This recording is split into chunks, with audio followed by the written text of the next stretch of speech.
আসসালামু আলাইকুম, সবাই কেমন আছেন? আশা করি সবাই ভালো আছেন। আজ পবিত্র জুমার দিন, ছুটির দিন। রাস্তাগুলো একদম ফাঁকা, একদম নিস্তব্ধ নীরব অবস্থা। তো সামনে যে একটা দেয়াল দেখতে পাচ্ছেন, এই দেয়ালটা আসলে অনেক বড় একটা জায়গা নিয়ে অবস্থিত।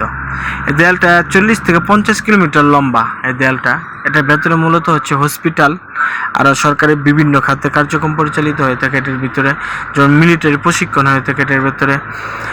তো এটা হচ্ছে সৌদি আরব রিয়াদে অবস্থিত। তার এই পাশে যে বাসা বাড়িগুলো দেখতে পাচ্ছেন, এগুলোতে আসলে আজনবীরা থাকে, যারা বাইরের দেশ থেকে বিভিন্ন কোম্পানিতে চাকরির জন্য আসে, এখানে ভাড়া নিয়ে থাকে। আর আরেকটা বিষয় হচ্ছে, এখানে কারো ব্যক্তিগত কারো মালিকানা কোনো সম্পত্তি নেই। কেউ যদি বাসা বাড়ি করতে চায় কোনো সৌদিয়ান, তো সরকারের কাছ থেকে 50 বছর, 20 বছর, 100 বছর নামে লিজ নিতে হয়। কারণ নিজস্ব মালিকানার উপর কোনো সম্পত্তি নেই এখানে, এটা নিয়ম। তো সবাই ভালো থাকবেন, সুস্থ থাকবেন। আল্লাহ হাফেজ।